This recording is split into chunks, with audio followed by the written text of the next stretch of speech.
Welcome into Bet the Edge. It's Monday, April 10th, as we call it Money Monday here now. Thanks everyone watching live on our NBC Sports YouTube channel. Coming up, the NBA playoffs are just one day away, and with matchups and prices set, we're going to break down every single Eastern and Western Conference matchup for you guys with a good friend of the show, Chris Miles from NBA TV. Plus, MLB Best Bets. They're going to be at the end of the show, so make sure you stick around. All that and more, powered by PointsBet. This is Bet the Edge. It's Vaughn. It's Drew. It was an exciting weekend because, like I said, all the NBA playoffs are set. The Masters was phenomenal. I got a little piece of John Rahm before he went to the favorite. I also lost money on Tiger Woods, though, because he continues just to rack it up. Him and Phil Mickelson, super impressive this weekend. What was your favorite part of the weekend? Well, it's definitely not doing the accounting on my Masters action because that was not good. I lost big time at betting the Masters. It was still a great event.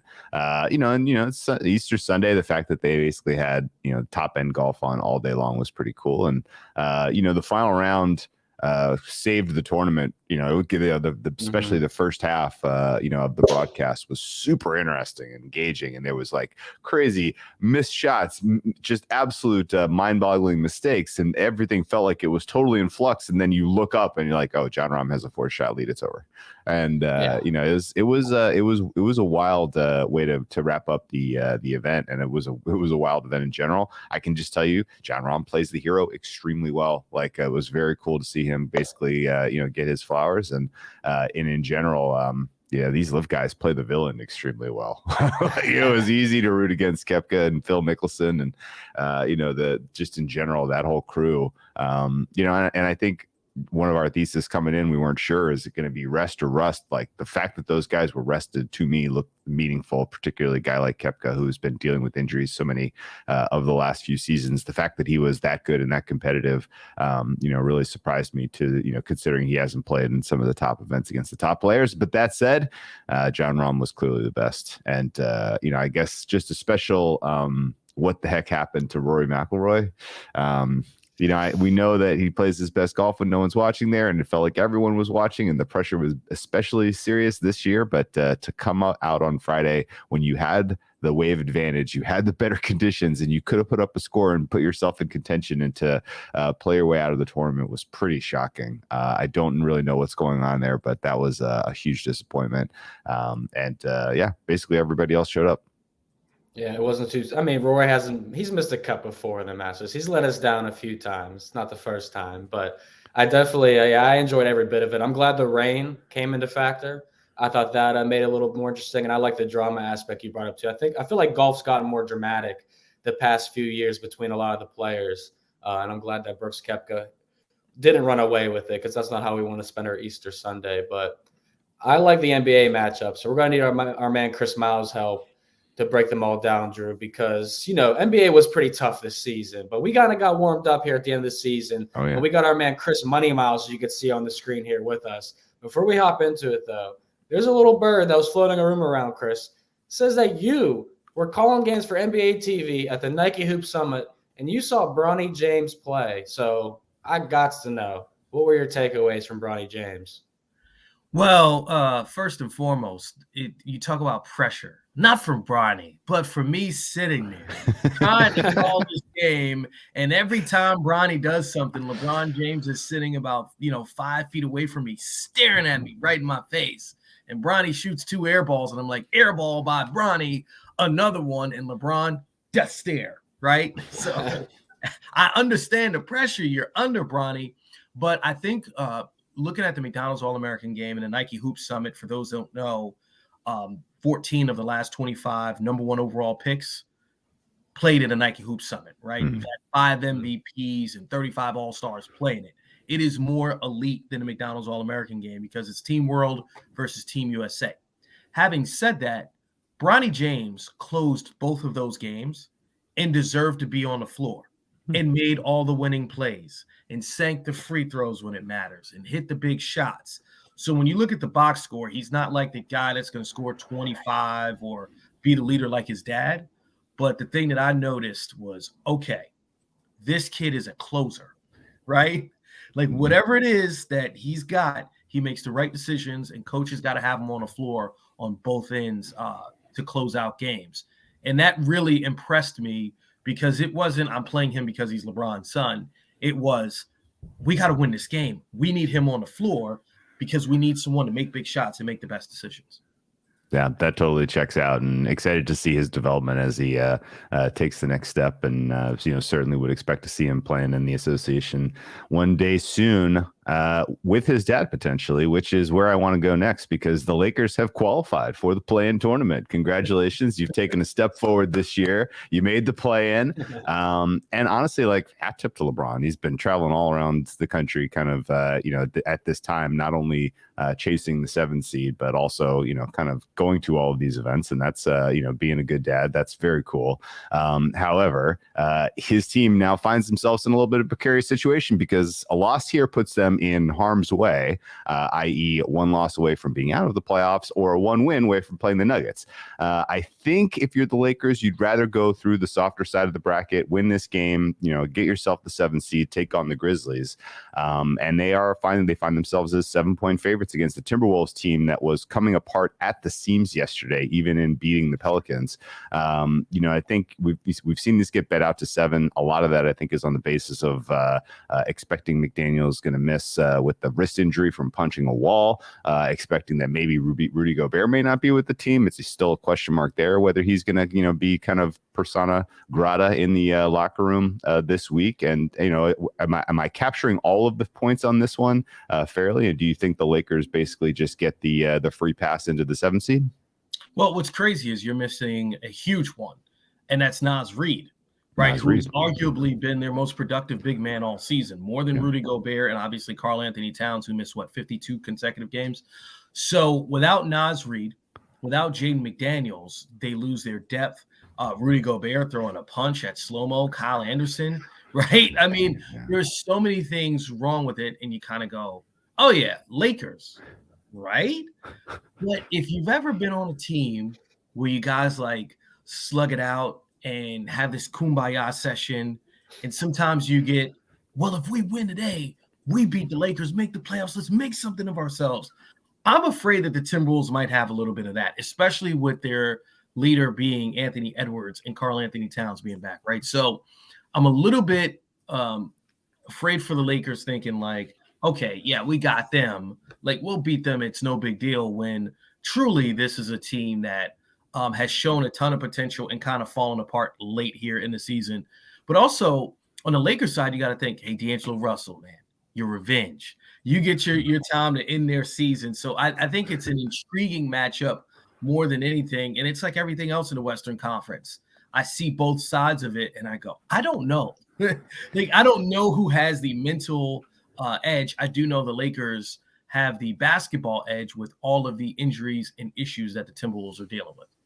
Yeah, I'm glad you brought that up about the mental edge, because this time of year, you can look at a bunch of numbers and statistics and trends as much as you want, but it's also the motivational factor of these teams, the mental factors of where these guys are at, if they're ready to go home or not. And like you said with the Timberwolves, I mean, Rudy Gobert swinging on Kyle Anderson might have actually got this team a little bit closer in the right time, just to kind of, make a run or at least win a game or two here. So if I'm looking at anything in that series, I'll be probably playing Anthony Edwards props, maybe some LeBron James props. But I know you're on LeBron's hot seat, so you don't have to agree to betting on LeBron James, Chris.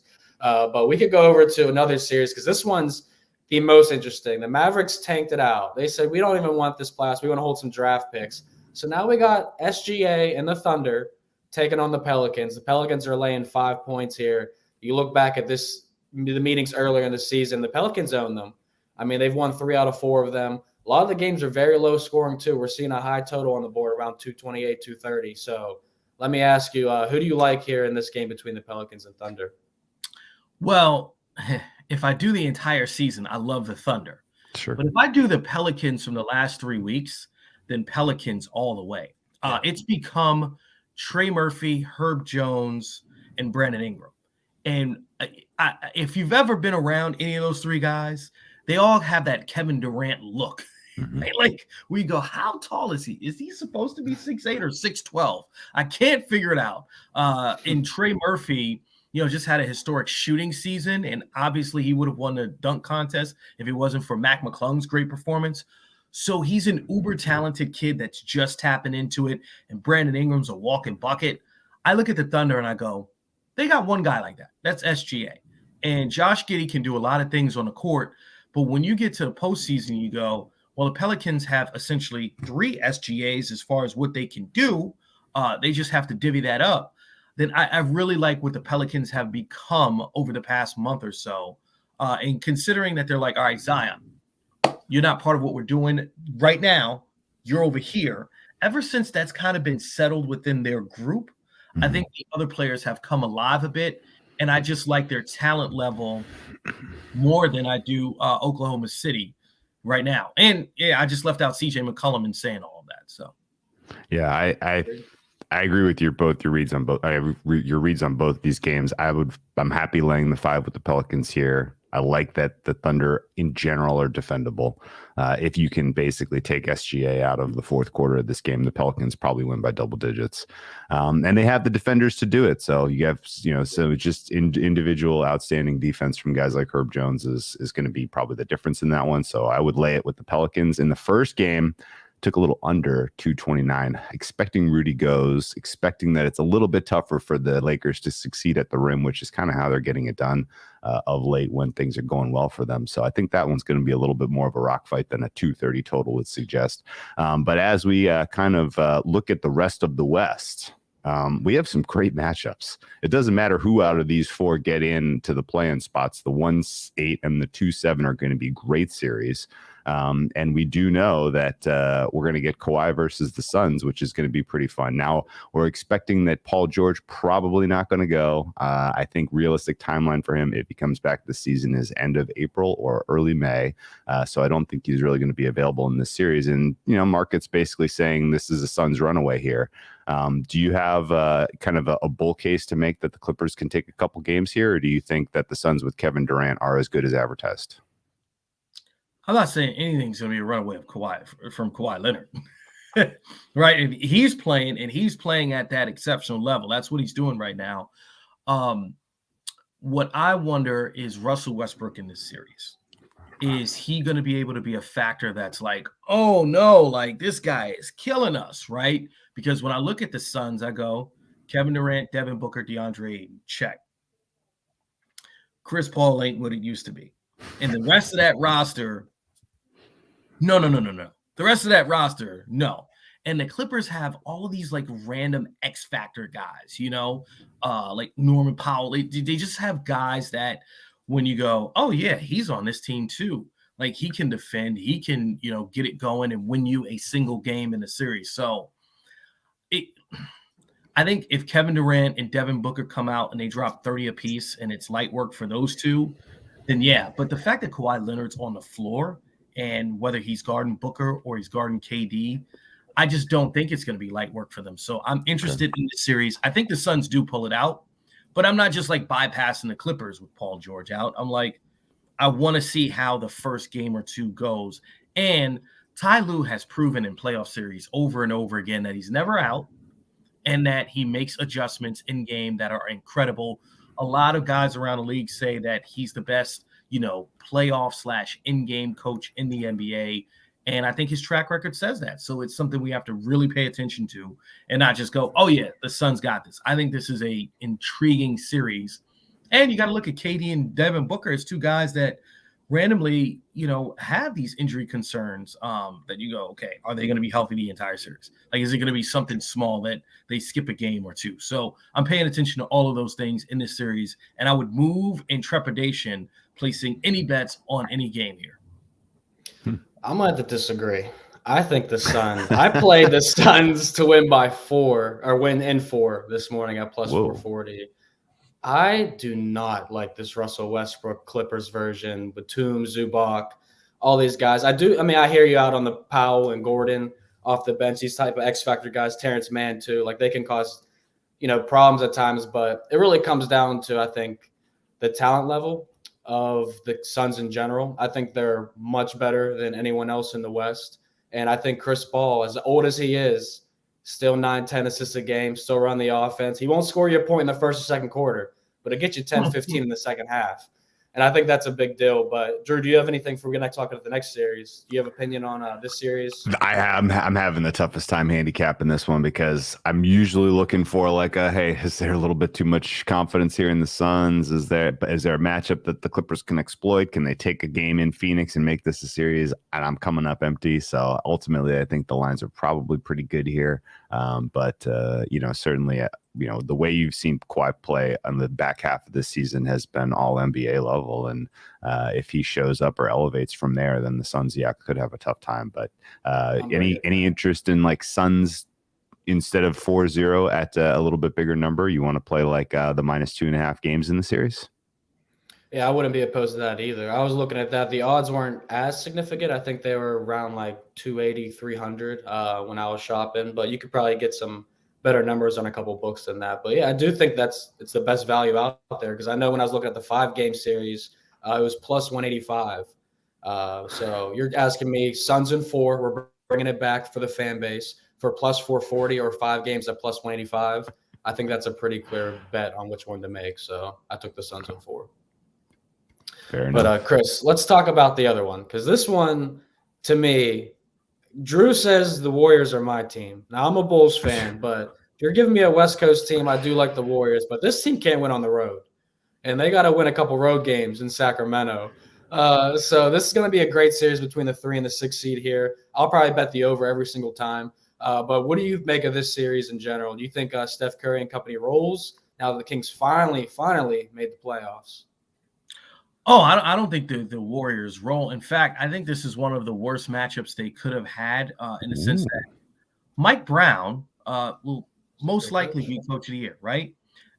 He was with the Warriors. He knows their weaknesses. He knows exactly what buttons to push against this team, right? That is like the craziest X factor in this. Andrew Wiggins, not being Andrew Wiggins, trying to come back into the fold. I mean, when for their road wins, go look at it. As soon as he was gone, it was like that's when they had the long streak of not winning on the road. Because what Steve Kerr told us directly was, well, our road issues are younger guys not defending well on the road. Well, guess what? You're facing the most clutch player in the NBA this season in De'Aaron Fox and Domantas Sabonis, 2 guys who create these mismatches all over the floor. So if your issues are on defense, and you have to win one on the road, and that's where you struggled against the coach that helped you to win championships that knows, hey, this is what we got to do to Draymond in this situation. Hey, with Steph, let's try this approach. And don't forget, De'Aaron Fox, before this glow up this year, was one of the best pick-and-roll defenders in the NBA by every measure out there. And he's looking to make a name for himself, having been this blue chip prospect that was forgotten about and is having this great season. And you're like, all right, we're good. You're the guy. You're gonna be on Steph, looking to make a name for yourself. All of like the little nuances point to the Kings, including having the home court advantage. I know the Warriors are the defending champs. They are the creme de la creme of the league over the past decade. But man, this feels like if you want to make the playoffs, cool. But make a name for yourself and say, we're here now, knocking off the defending champs for the Kings. I feel like it's all there for them, and they do have a lot of advantages that may go overlooked. Okay, so best strategy to take this series price on, because maybe you had a dead read on the Warriors last year. I remember you came on and helped us preview the finals, and I was like, no, this is wrong team favorite. It's Celtics all the way, blah blah blah. No, Warriors took care of business. You were right. You have a read on in general, like the way that this team is approaching this playoff run, and are they going to kind of build into this series a little bit, try to win it in 6 or 7, like get a little bit of Kings series price early and wait for kind of the momentum to flip and then get Warriors, or what is your general temperature of the Warriors broadly? Well, I'll say this. We stayed in the same hotel 2 days ago, right, in Portland. Mm-hmm. And I went to go hit the Peloton, and Draymond was on it feverishly, right? And then I saw him at the game. He went to the Nike Hoop Summit, and I'm like, man, he looks leaner than I've ever seen him. And there is a certain understanding of Draymond, Steph, and Clay, like, hey, we have to do this now. Like, we got to get these younger guys to make sure that they're focused, they're in. So I think there's no drop off mentally for them, right? I don't think it's they're not prepared, they're not focused. It's none of that stuff. I do think I'm giving more credit to the Kings. I'm not saying the Kings will win the series. I think this series is going to go 6 games, right? Or possibly 7. But I do see a way that the Kings, the Warriors aren't going to cover and win by 4 or 5 points. I think this is going to be a dogfight down to the end, every single game-winning buckets. And I do like the Kings in a lot of those situations. So however you want to bet that, however you feel about that, as far as a series winner, I think this is an absolute toss-up. I think the Warriors are the team that's reached the mountaintop and are kind of going this way. And the Kings are the team just absolutely they're flying up the mountain. So it's just a matter of, are they going to just fly up and pass the Warriors and this is it? Or is this like we almost did it and they're the new Memphis Grizzlies or the new Timberwolves, right? Like back to where you belong. I don't know. Yeah, and I think the market too is like questioning how it's going to start out in the series because it's basically a pick 'em. The Kings are like 1-point favorite in game 1 thus far. And I thought the best way to kind of approach this, if you like the Kings, I saw the Kings to win the series -1.5. So they went 4-0, 4-1, or 4-2 at 5-1 at plus 510 odds. And I thought that was a great way to approach the Kings if you think they're going to win the series. But if you're betting the Warriors, I don't know if you guys will disagree with this, but I'm just betting Steph Curry's props. Over on points, laddering the threes. Yes. I mean, he's going to be the guy and to keep too. them in it. Yeah. And Clay too. Yeah, Clay too as well. And you could see like those 3 guys, particular Clay, Steph, and Draymond, have all talked about.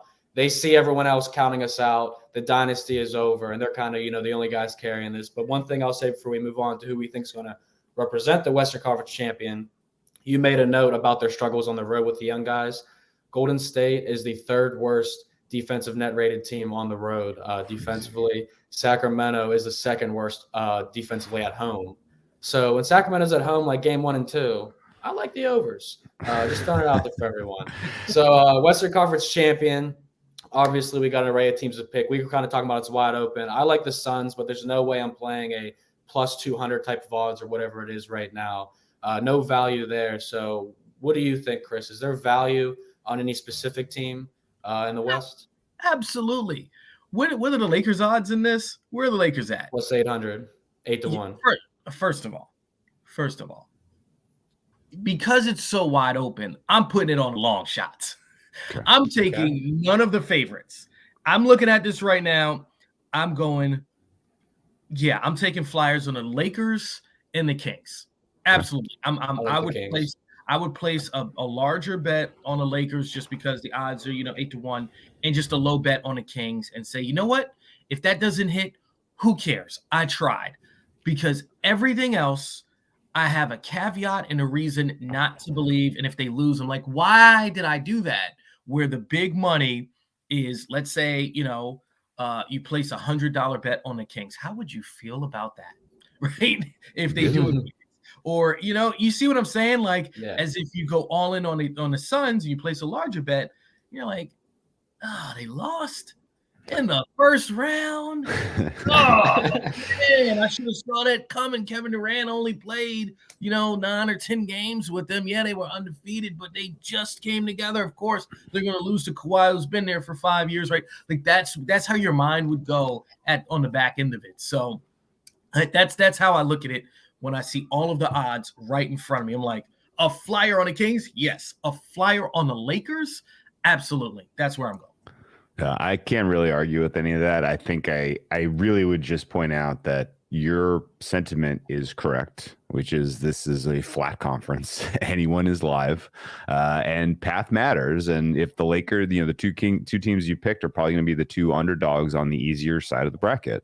And so realistically, if you're a Lakers backer or a Kings backer, you're not going to have to play the Nuggets till the Western Conference Finals. You're not going to have to play the Suns till the Western Conference Finals. If you're the Kings, you might host the Suns in the Western Conference Finals. So, there's a lot of positives to kind of taking that approach because it does feel like chaos is going to be the name of the game a little bit this year because, there's weaknesses with every one of these teams at the top of the board. So I'm with you. Let's cheer for the unexpected. I agree. It's 24 minutes into this podcast, and we just now mentioned the Nuggets talking about the Western Conference. No respect for the 1 seed. Drew and Chris, before we get to a little break real quick, what do you guys What round are the Nuggets getting knocked out in? I'm going to say round 2. I think they run into the winner of Suns Clippers, probably the Suns, and I think that's where it ends. Suns match up really well to take advantage of some of the weaknesses that they have defensively, in my opinion. I don't know whose assignment it is to defend Kevin Durant in that series, but that guy's going to have a long series. What do you think, Chris? They survive round 2? That's the crazy thing. I have no clue. Right. Like, I don't mean that in this, like, oh, give us an answer. I'm like, man, I could see like the Nuggets going to the finals against the Bucks and then losing against Milwaukee. Sure. And that plays out most logically to me. It really, that's what I see it. And I go, yeah. And if they lost in the first round, I wouldn't be surprised either. So it's like, do I believe the Nuggets are going to advance? Not really. And I love Nikola Jokic. He's on the MVP bandwagon before he won one. And I just look at them like they don't defend well. They just don't defend well. And that matters in the postseason when you're trying to advance. It definitely matters. Yeah, a week ago I said I like the Nuggets playoff odds because it's so wide open. After I said I'd take that back. I actually didn't mean what I said. I don't know why I said that. I can't ever believe in this Nuggets team. Regular season team, not a playoffs team. But before we get to the Eastern Conference, don't forget, everybody, download the RotoWorld app to receive breaking player news all season long. Stay out of the competition by favoring players on your roster. Get the latest injury updates, player news, and much more delivered right to your phone. It's available in your app store today. So getting to the Eastern Conference, we got the play-ins, the Hawks and the Heat. The Heat are laying 5 points, total sitting at 226.5. We know Trae Young struggled mightily last year against that Miami team. Shot 31% from the field, 18% from three, and averaged 15 points per game. Did a little better during the regular season this year, but of course, this is the playoffs now. So are we back in the Heat here, or do you like the Hawks, Chris? So I've paid attention to this closely, living here in Atlanta. And when it came down to the back end of the season, the Hawks and the Heat, I believe they played 3 times in the last 3 weeks, right? And watching those games, I thought the Hawks were going to just mop the floor with them, and it was the Heat that had the advantage.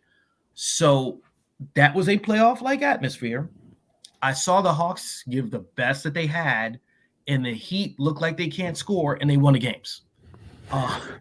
So it's like my heart tells me Hawks. I go to their games. I sit courtside. I enjoy it. I love it. And then I watch Miami, and I go, I don't like anything about them, but they win. Like, I look at Jimmy Butler and I go, how? He does the same move, and he scores late, and he blocks shots late. Then Bam Adebayo's inconsistent offensively, and all of their undrafted guys. It's like, and Tyler Herro's not really that good. And I go, okay, the Hawks have I like every member of the Hawks more than I like every member of the Heat, but I feel like when they match up, it's the Heat, it's the Heat, it's the Heat. So I just got to go with that, right? Like, I think Miami has earned that respect, and a team that, that core group has been to the finals, right? Like, I know people go, oh, the bubble finals, but they have been, and they have that history, and they know who they are and that identity. I mean, they were one shot away from going to the finals last year. Like they were on game, they were in that game 7 against the Celtics. Absolutely. So, it's definitely tough to come up with what a fair price for this Heat team ought to be, because like in their bones, they're not that different than the team that was like extremely close to a finals appearance last year. So, interesting to kind of wrap your head around what a fair price ought to be there. I played some under in that game. I know that these, first you mentioned some of the kind of recency of these two teams going head to head, early March, back-to-back games in Miami with one day off. The first of those games closed 227. Now you add in a little bit of the, playoff environment here. You add in some of the injuries that both these teams are dealing with in terms of, guys you're counting on for production. I think this is going to get into the low 220s. So I think decent bet still on the under, even though that is on the move. It was as high as like 229 and it's been bet down. So that will be a fun one to have in pocket tomorrow.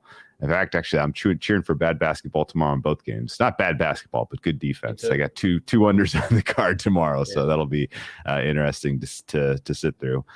Bulls Raptors does not have the whiff of a defensive game to me, but it will be good. You have a lower total in 215 range. You have Raptors as 5-point favorites up in Canada. Now, for a lot of the later part of the season, the market rated the Raptors as one of the best teams in the East. They were getting a ton of respect, regardless of opponent. And yet they found themselves in the 9 seed. What is your vibe on, your read on the vibe up in Toronto? Did they figure something out after the trade deadline, bringing in Pirtle that can, kind of carry this team to getting into the playoffs, or are they effectively a one and done here?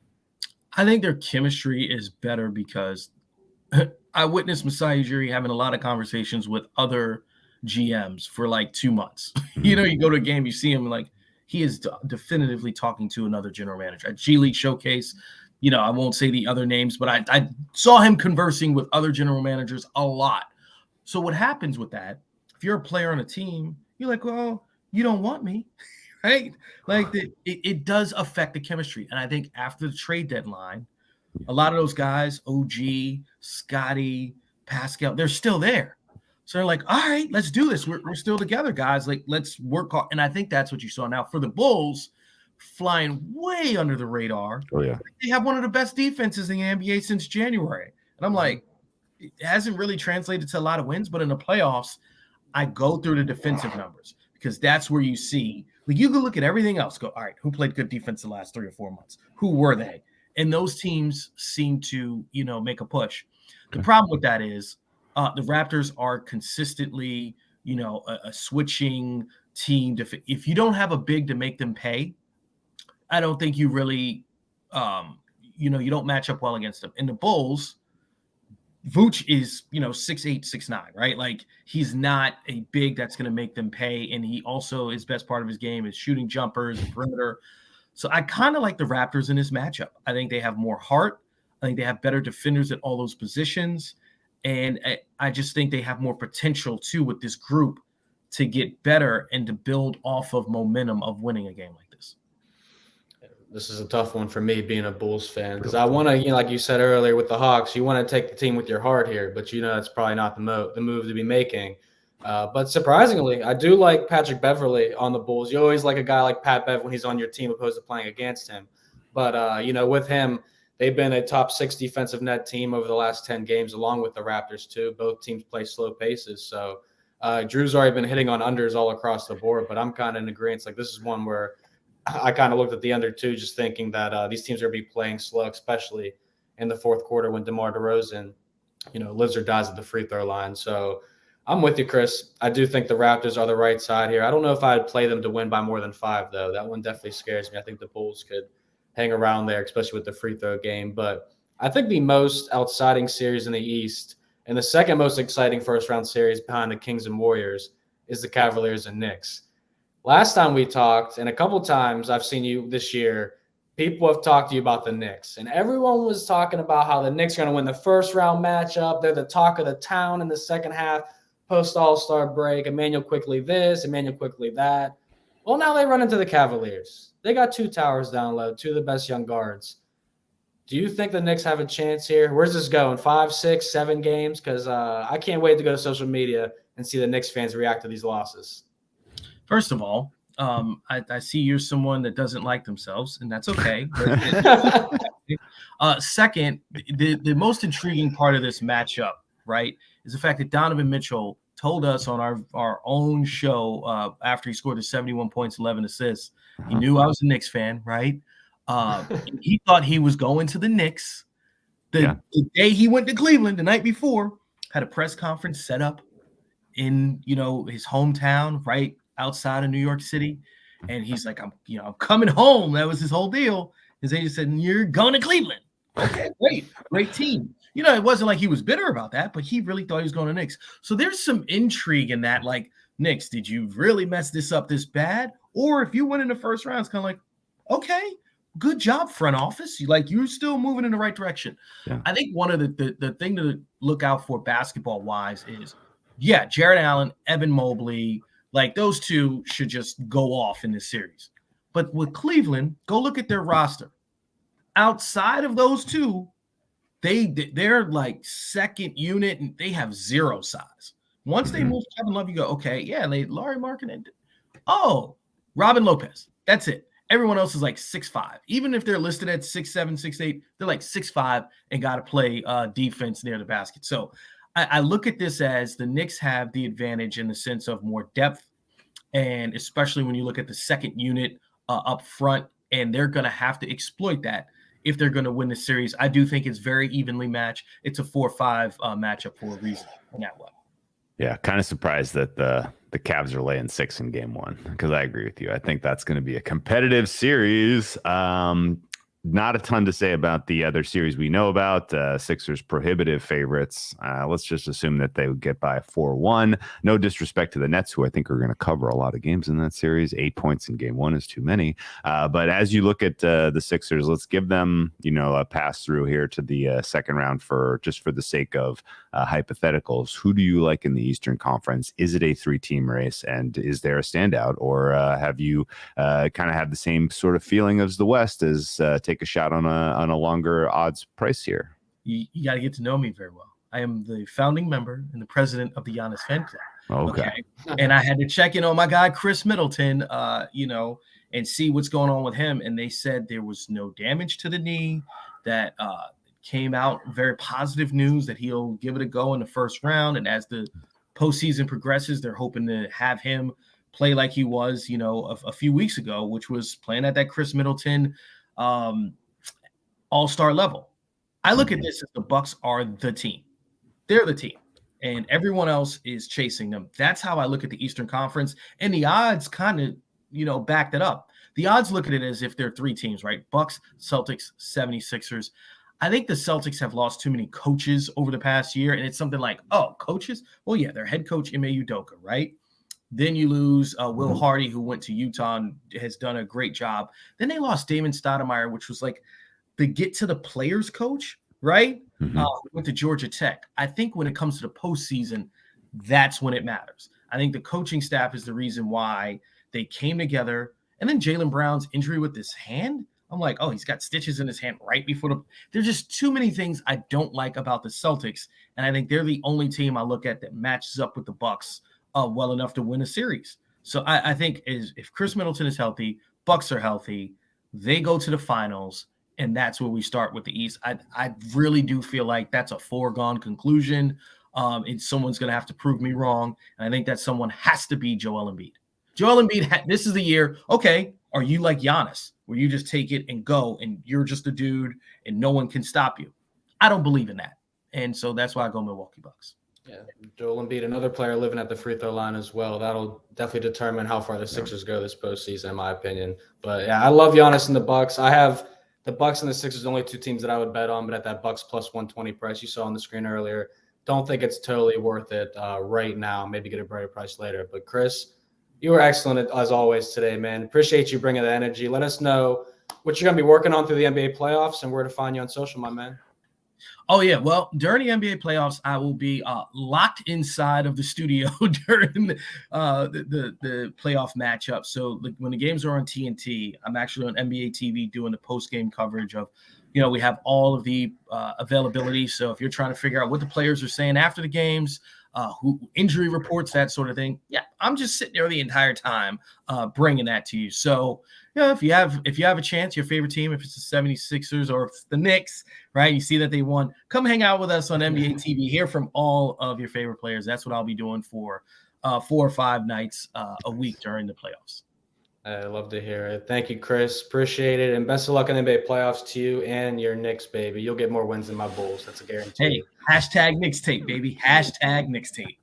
Hashtag Knicks tape, baby. We'll be talking about a little New York baseball here in a second, right, Drew? Oh, yeah, absolutely. Yeah, a little nice little preview. But it's draft season too, baby. Make sure you guys go ahead and get your Roto-Roll draft bundle today and dominate your football, baseball, and basketball drafts packed with profiles, rankings, projections.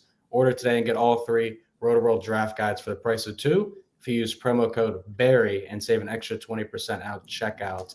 That is berry as in Matthew Berry or strawberry or blueberry, what kind of berry you like, Drew. It's a berry. All right. MLB Monday, Money Mondays, as we call it. Sure. What are you thinking? This is well, I need some help here because I'm not a baseball guy. I definitely don't have a nuanced handicap or anything.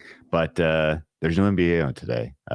Golf was over. No college basketball to bet on. You got anything for me in baseball? Yeah. I got a couple plays here. I do want to note out the Padres and Mets game is going to be one of the biggest games of tonight. I did like the first 5 under 4.5, but that's moved to 3.5 at most places. If you can try and get a 4.5, I think it's worth a little risk in a unit. But my plays of the day, Drew, Marlins money line against those pesky Philadelphia Phillies. Sandy Alcantara is on the mound, my man. He's a 9-inning performance in his last one. He usually follows up pretty well, but Matt Strom is on their side. He's only started 2 times since 2021. So this is going to be a new atmosphere for him against the Marlins. And the Phillies, 4th most strikeouts, 2nd fewest walks. Not what you want against the guy that leads the AL Cy Young in terms of odds. So I got the Marlins last night at -112 odds. It's all the way out to -130 on PointsBet. So we're seeing good directional movement. Pitching edges in our favor. I think the bats could be too. And if you're a morning person, if you're catching this podcast late, you want to watch some 2 p.m. afternoon baseball, Dylan Cease, under 7.5 strikeouts versus the Twins is our sweat bet of the day, Drew. This guy's had 5 walks in his last game. We don't like that. He walked way more on the road last year and at home, 30 less walks at home compared to on the road on 30 less innings. So we're taking Dylan Cease under 7.5 strikeouts. Which one are you riding? I'll ride with you on all these. Yeah, I'll do a little sprinkle across the board here. You said first 5 under in Padres Mets. I like that. Marlins money line. Although I'm gonna have to shop around, see if I can get the price you got, because 1 -130 seems a little beaten up there. And then Dylan Cease under 7.5. Got them all. Yeah, and Cease opened up 5.5 yesterday, and they closed it immediately after 20 minutes. Now 7.5. So that's also a reason why I like the 7.5. You got 3 extra strikeouts there. So. Lots of information today. Hopefully you guys got it all from Drew, Chris, and myself. Don't forget to check out NBCSportsEdge.com for more info to help you out with your wagers. Thanks for listening and watching live on our NBC Sports YouTube channel. If you're listening to podcast form, don't forget to subscribe and rate us. That is Drew. I am Vaughn. We'll see you guys tomorrow.